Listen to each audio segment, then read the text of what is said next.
Putumaya na may mangga. Yan na naman ang recipe natin for today. Alam nyo ba, kaming mga Bisaya, mahilig kami sa putumaya lalo na pag may sikwate. Yan talaga ang the best partner lalo na sa umaga. Naalala ko pa noon, bata pa ako. Ito yung laging binibili namin tuwing umaga. At ngayon naman ay gagawa ako ng putumaya pero lalagyan natin yan ng mangga.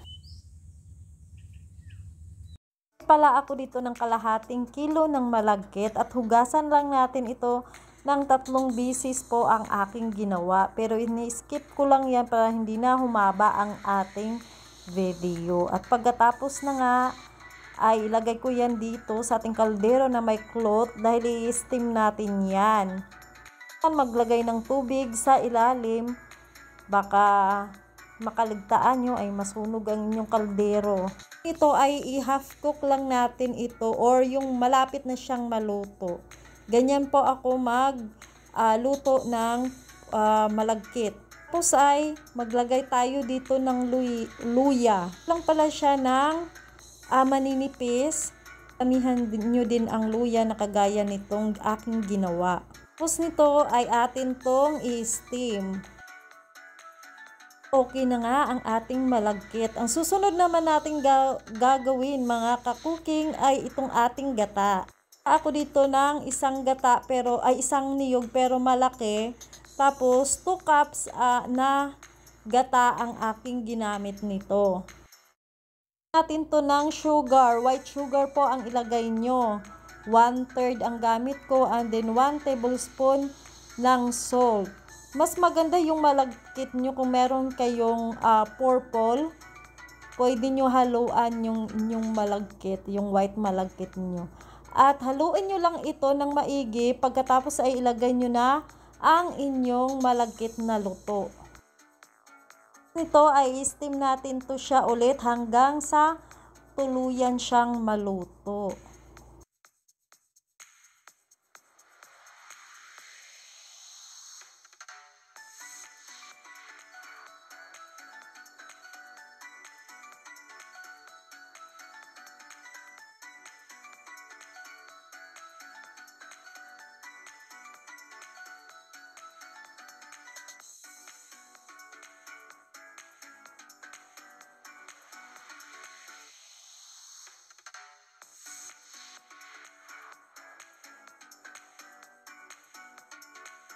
At ito na nga ang ating malagkit. Ayan, ito na yung panghuli nating luto.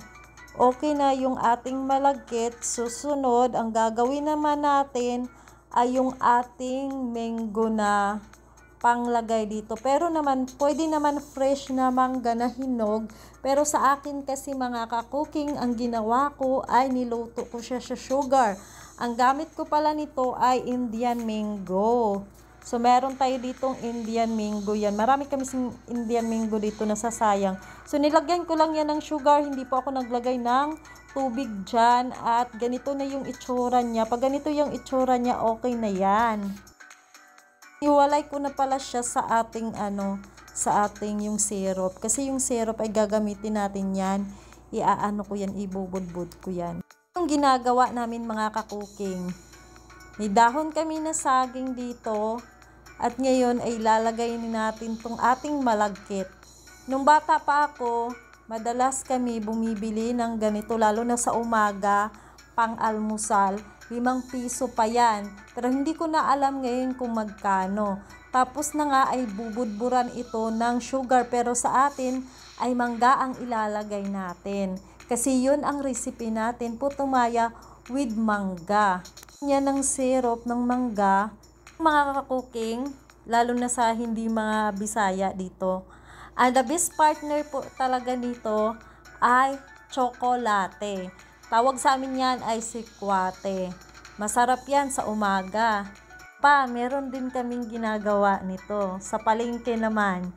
Palaman ito, pinapalaman sa tinapa. Yung pang pandesal na mahaba. Tapos pinapalaman nito. Ay, napakasarap niyan.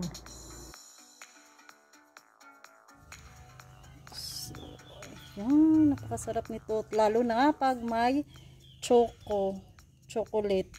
Sikwate ang tawag sa amin yan. Tapos lagyan lang ng sugar. Tapos ngayon kasi twist natin ay mangga.